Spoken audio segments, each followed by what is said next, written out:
The sun filters through the trees of a quiet park. Jessica Harper sits on a bench, trying to feed her young son, Caleb. But her peaceful afternoon is shattered by cruel taunts. Three men, their words cutting deeper than they realize, judging her for raising a biracial child alone. She's alone in this moment, nobody intervenes. But from the corner of the park, Darius Evans, a black MMA fighter in a hoodie, watches. He doesn't flinch. He doesn't shout. He simply rises, his presence calm but unwavering. What happens when the silence of injustice is broken? Not with anger, but with quiet strength. Darius Evans wasn't looking for trouble that Thursday afternoon.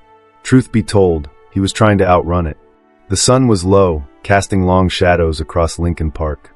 Kids laughed near the swings, joggers passed with earbuds in, and somewhere in the distance, an ice cream truck played a warped version of Yankee Doodle. But none of that reached Darius. Not really. He wore his hoodie pulled low, earbuds in, but they weren't playing anything. Just a trick to keep strangers from talking. He just wrapped 4 straight days of sparring, press, and media noise. UFC scouts were circling again, and his coach kept pressing. "You slip once, Darius," Coach Briggs had warned, "and they'll say you were never serious." But it wasn't the pressure that had him on edge, it was the weight of being watched.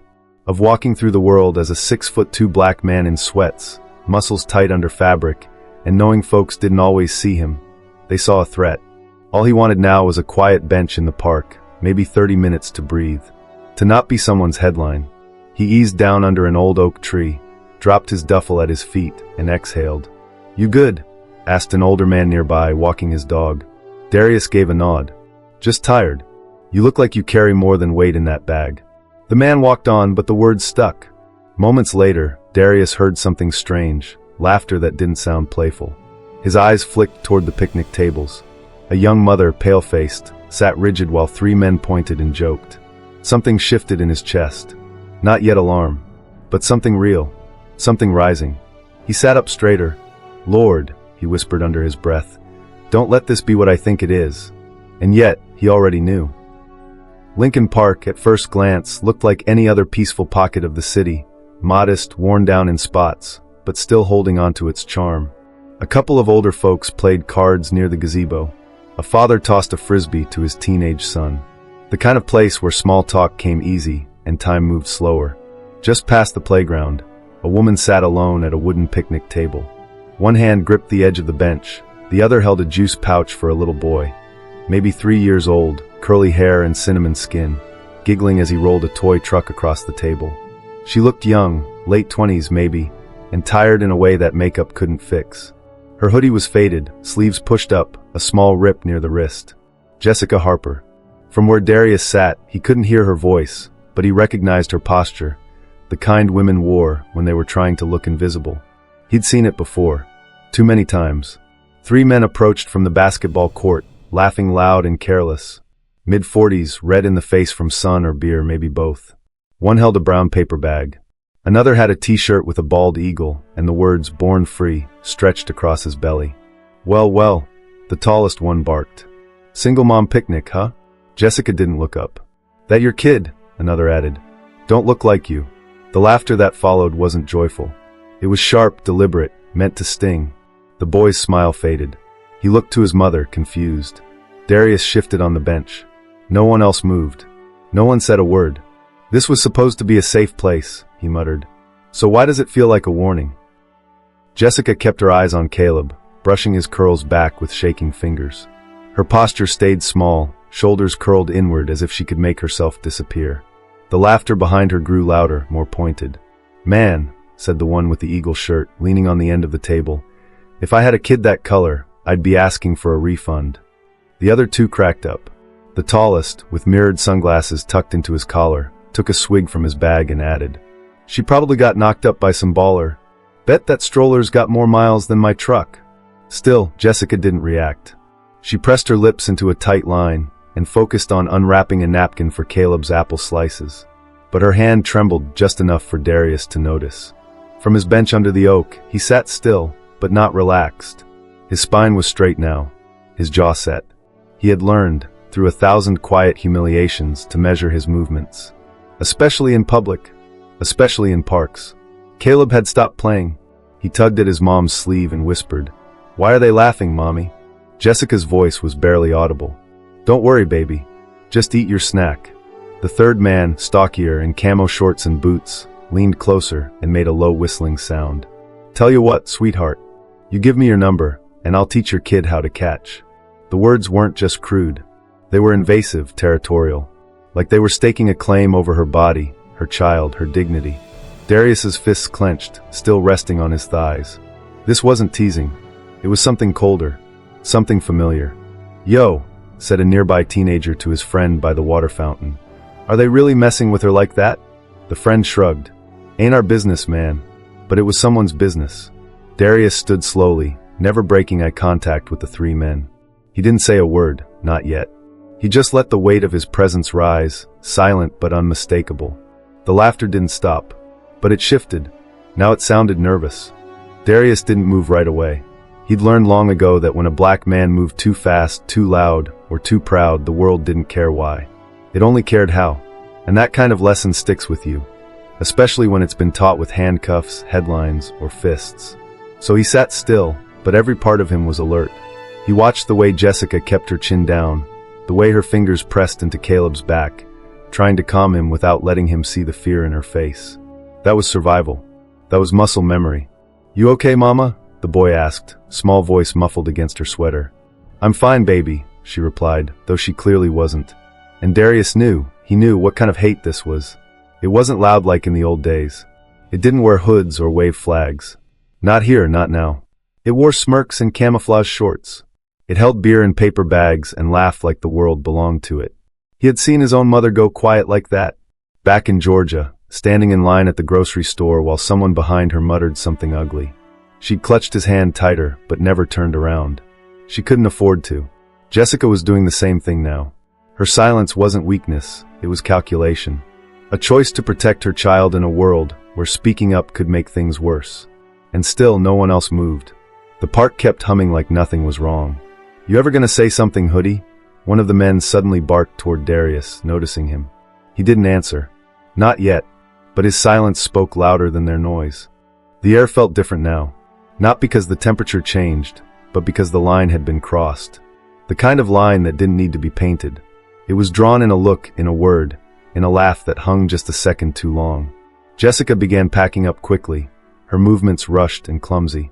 She tossed a half-eaten sandwich back into the lunch bag, zipped it tight, and reached for Caleb's juice box. Her hands were shaking. Mama, what's wrong? Caleb asked. We're just going home, sweetheart, she whispered, forcing a smile. The camo shorts guy wasn't done. He bent, picked up a crushed soda can from the grass, and tossed it toward them. It landed inches from Caleb's feet. Oops, he said with mock innocence. Park's a little messy today, huh? Caleb jumped, startled. Jessica froze. Darius stood. No words yet. Just movement. Deliberate. Controlled. Heavy with intention. The sound of his duffel bag zipper echoed louder than it should have in the open air. He left it by the bench and started walking. Not fast, but with the kind of stillness that made people turn. The tallest man, sunglasses guy, noticed first. Oh look, he chuckled. We woke up the watchdog. Darius didn't answer. His hands stayed loose at his sides.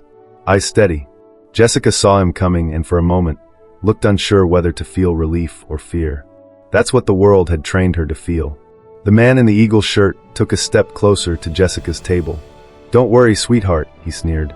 We're just teaching your boy about boundaries. Darius's voice came low and clear. Then learn to stay on your side of the line. The laughter stopped. Something colder took its place. Darius stopped a few feet from the picnic table, close enough to smell the cheap liquor on their breath, close enough to hear Caleb's unsteady breathing. He said it without raising his voice. That's enough. The words didn't bark. They didn't threaten. But they carried weight, the kind that settled in the chest and made a man think twice. The eagle shirt guy turned first, puffing his chest like he'd been waiting for this moment. You got something to say, Hoodie? I said back off, Darius repeated, his tone steady. Let her pay attention to her son, not you. Jessica glanced up, startled. She looked from Darius to the men, unsure what she was allowed to say, if anything. The camo shorts guy chuckled and stepped in closer, smirking like this was some joke he'd seen on a reality show. Mind your business, man. We're just talking. Darius took one step forward, not lunging, just enough to close the gap. His voice didn't change. My business is watching 3 grown men crowd a mother and her kid in a park like cowards." The man with the sunglasses clenched his jaw. "You think we're scared of some gym rat?" "Good," Darius said calmly. "Because I'm not here to scare you. I'm here to stop you." That's when the energy shifted. The laughter was gone. Around them, silence began to ripple, small groups pausing mid-conversation, glancing over from benches and walking trails. One of the teenagers near the fountain whispered, "Is someone filming this?" From a few yards away, a woman pulled out her phone. A father near the swings stopped mid-push. And Jessica, still seated, one arm around Caleb, finally exhaled, as if she'd been holding her breath for far too long. The man in camo shorts scoffed and squared his stance like he'd just stepped into a bar fight, not a public park. "Look at you acting like you're in charge," he muttered, stepping chest to chest with Darius. "You think folks are gonna cheer for you just 'cause you talk pretty?" Darius didn't blink. His hands remained open, relaxed at his sides, but his shoulders were squared and still. "I don't need cheers," he said. "Just space for that boy to breathe." Something in that line struck a nerve. Camo Guy's ego boiled over. Without warning, he shoved Darius hard, palms to the chest, full force. A sloppy, impulsive move. The kind meant to provoke, not win. Darius didn't stumble. He absorbed it like a wall taking wind. For half a second, everything froze. Caleb whimpered. Jessica instinctively shielded him with her arms. Then Darius moved. It was fast, clean, and surgical. He reached up, grabbed the man's wrist, twisted his arm with a precise motion that brought him to one knee, grunting, but not injured. Just controlled. Completely. Gasps rippled through the bystanders. The phone cameras caught it all. No flashy moves, no punches. Just quiet, commanding power. Darius leaned in, his voice just loud enough for the man to hear. "I could break this arm in 3 seconds. But I won't. Because I'm not here to hurt you. I'm here to stop you." Then he released the wrist and stepped back. The man staggered to his feet, red-faced and shaken. His friends were no longer laughing. One reached for him, the other cursed under his breath. Jessica stared wide-eyed. She wasn't looking at a fighter. She was looking at a shield. From somewhere behind the benches, a slow voice whispered. He could have broken him. And every soul in that park knew. It was the truth. Jessica hadn't moved. She sat frozen at the picnic table, one arm around Caleb, the other still gripping the juice pouch like she'd forgotten it was there. Her chest rose and fell in shallow breaths. Her eyes flicked between Darius and the men who had, at last, backed away. The tall one muttered something, but his voice was weak now, like air hissing from a tire. They knew better than to linger. One of them hissed, "Let's go," and they disappeared down the walking trail, all that false bravado trailing behind them like dust in sunlight. The park didn't erupt in applause. It didn't need to. The silence said enough. Phones were still recording. Parents kept their distance, but the tension that had gripped the place had finally cracked open. Darius turned toward Jessica, his voice soft but certain. "You okay?" She nodded once, but her mouth didn't move. Caleb clung tighter, his small fingers tangled in her sleeve. Her lower lip quivered, but no tears fell. Not yet. Darius stepped closer, keeping his posture relaxed, not wanting to frighten her. He crouched down slowly and picked up the juice pouch Caleb had dropped. "You don't have to thank me," he said. "And you sure don't have to explain yourself." Jessica blinked. "What?" He handed her the pouch and looked her in the eyes. "You don't owe them anything. Not your story. Not your silence. Not even your shame. You're just trying to raise your boy."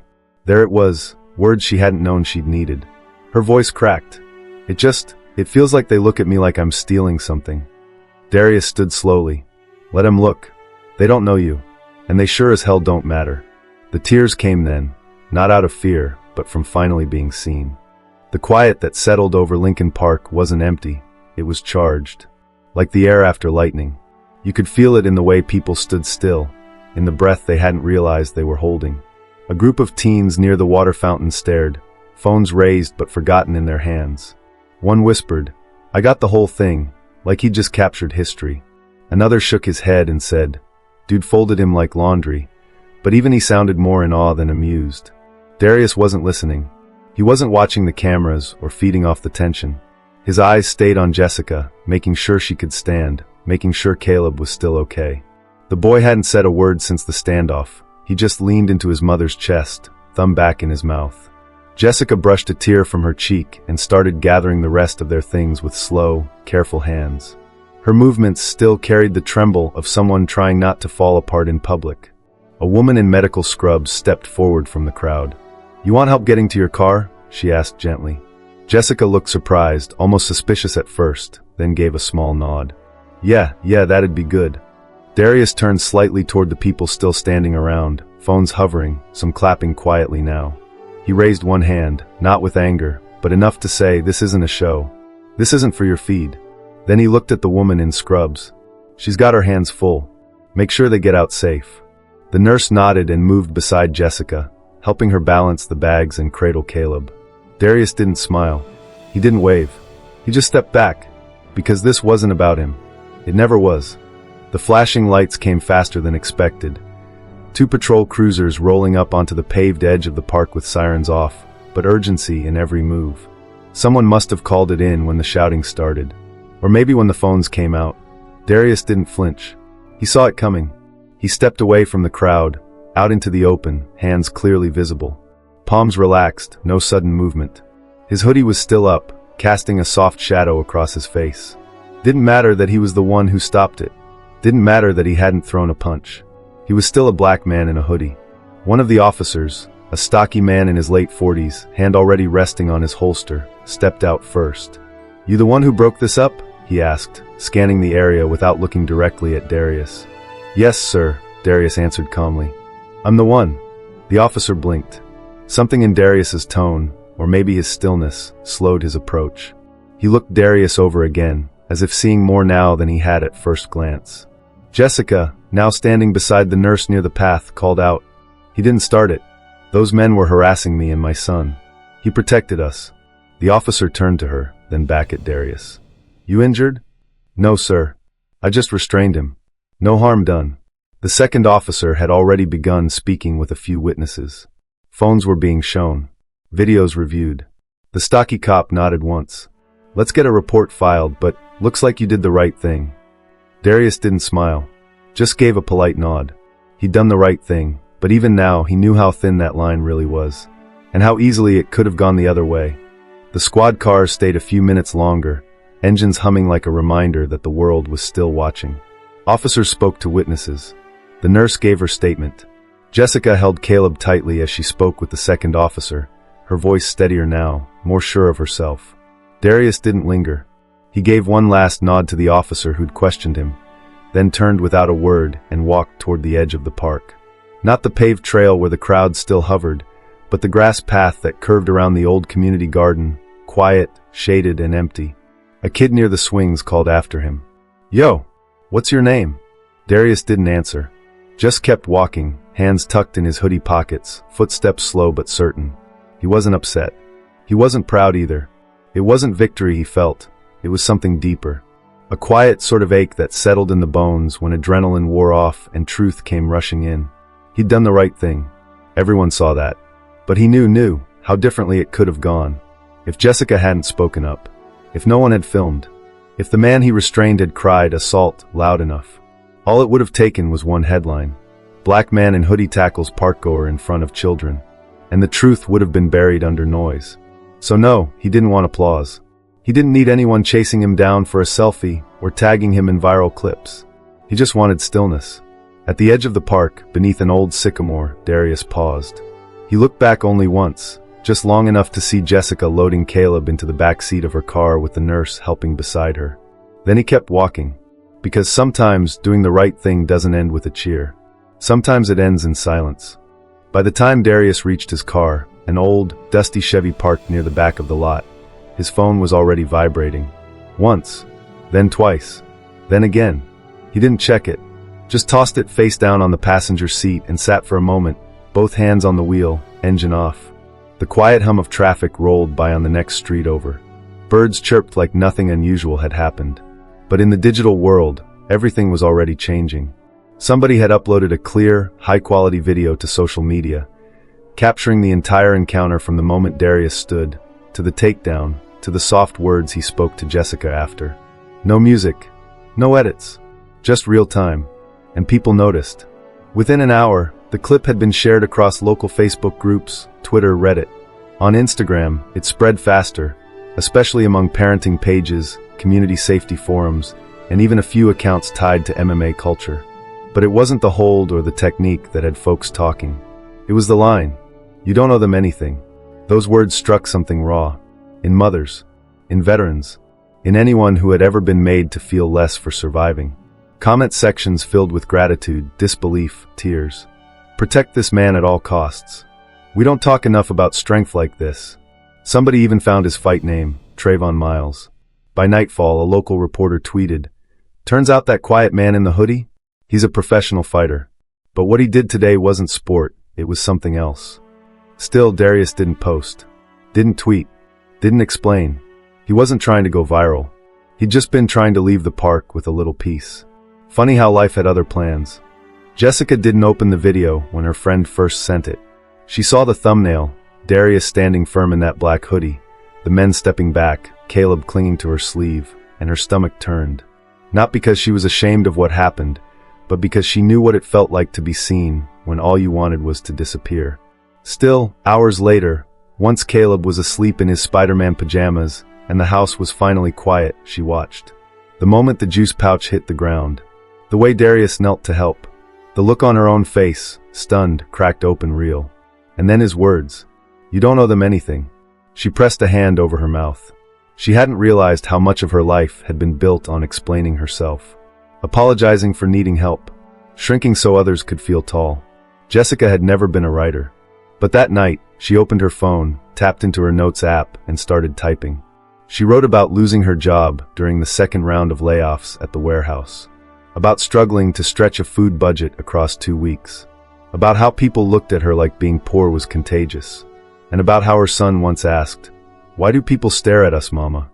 Then she wrote about Darius. He didn't give a speech. He didn't raise a fist. He just stood like a wall between me and the people trying to break me. She ended the post with a sentence that would soon echo across the internet. Some people throw punches. Others hold the line so the rest of us can breathe. She hit post without rereading. Not for attention, not to go viral, but because it was finally time to stop apologizing and start telling the truth. It was nearly a week later when their paths crossed again. No cameras, no crowd, just a quiet hallway inside the East Side Community Center. Darius had dropped by to donate some lightly used gear. Gloves, wraps, shoes, stuff the younger kids at the gym could use. He wasn't scheduled to train or speak. Just wanted to help and leave. But as he approached the front desk, a familiar voice called his name. "Darius?" He turned. Jessica stood near the playroom entrance, clipboard in hand, a juice box sticking out of her tote bag. Caleb stood beside her, holding a crayon and wearing a shy, serious look like he was reporting for duty. "He's been practicing that," Jessica said, smiling. "Said he wanted to tell you himself." Caleb stepped forward and tugged lightly on Darius's hoodie sleeve. "You helped my mom," the boy said quietly. Darius crouched down to eye level, a soft grin on his face. "Yeah, I guess I did." Caleb gave a small, proud nod, then went back to coloring on a folded worksheet. Jessica laughed gently. "I volunteer here on Fridays. Parenting group intake. Mostly juice boxes and crayons, but it helps." Darius glanced down at the gym bag in his hand. "Figured I'd drop some stuff off. Got more gear than I'll ever use." Jessica tilted her head slightly. "That your thing? Giving without saying much?" "Loud doesn't always help," he replied. There was a pause, but it wasn't awkward. Just quiet and honest. Then Jessica reached into her bag and pulled out a folded page. "I wrote this for Caleb. It's a promise. A reminder that surviving's not something to hide from." She handed it to him. "You reminded me of that." Darius took the note carefully, like it was something sacred. Because it was. Darius unfolded the page slowly, eyes scanning the handwriting, neat, careful, as if each word had been placed there with intention. Jessica watched him quietly, not needing a reaction, just wanting the moment to land. "It's kind of a letter," she said, "kind of a promise. I want Caleb to know that surviving isn't something to be ashamed of, that it doesn't make him weak, it makes him real." Darius nodded, folding the paper back and tucking it gently into the inside pocket of his jacket. "That's real strength," he said. Jessica looked at him for a moment, her expression softer than it had been even at the park. "Is that what you teach the kids you train?" He thought about it before answering. "Fighting's just the surface," he said. "The real work is learning when to stand still, when to speak up, when to let your silence do the talking." Jessica smiled. "Sounds like you've done some work yourself." "Still doing it," Darius replied. Across the room, Caleb let out a loud laugh as another kid made a silly face. Jessica turned to look, that maternal instinct never really turning off. He's been different since that day, she said quietly. Calmer. Like something clicked in him. Like, he knows he's protected now. Darius glanced over at the boy, who was now chasing a dust bunny across the floor with a crayon. He's lucky, he said. We both are, Jessica replied. There was nothing dramatic in the air, no applause, no spotlight. Just two people standing in a hallway, the kind of hallway where stories pass hands without fanfare. And sometimes what stays with you most isn't what was done, but what was said. Words like, you don't owe anyone an explanation for surviving. Darius didn't linger. He gave Jessica a final nod, one hand still tucked in his jacket, where the folded letter rested against his chest. Caleb waved from across the room, his small hand stained with marker. Darius returned the wave with a quiet smile, just a lift of the fingers, and turned toward the side exit near the supply closet. No announcements, no handshakes, no fanfare. He stepped out into the early evening light. The parking lot had thinned out, the last of the sun streaking across the pavement in soft golds and blues. A breeze cut through the quiet, carrying the faint sound of laughter from the playground nearby. He walked past the main entrance, where a small group of parents stood chatting. One of them looked up, eyes widening slightly in recognition. She didn't speak, just gave him a respectful nod. You're that guy from the park, she said softly. Darius paused for only a second, nodded once, then kept walking. There was no need to explain, no need to relive the moment. The story had already traveled on its own, carried by the people who needed it. Some fights happen in rings, others happen in silence, and some victories look like a man walking away, not because he's done, but because what mattered has already been said. As Darius reached his car, the wind picked up slightly, cool, steady, like the world had exhaled. He slid into the driver's seat, sat for a moment, and rested his hand over the pocket where Jessica's letter still sat. No music played, no headlines flashed, just stillness. From the sidewalk, a woman pushing a stroller passed by. She glanced in, then paused. You're the guy from the video, she said gently. Thank you for reminding folks what real strength looks like. Darius gave a small nod, no words needed. Because strength wasn't in the punch he didn't throw. It was in the silence he broke, the dignity he defended, and the promise he helped someone believe in again. Then he turned the key and drove off, quiet, steady, whole.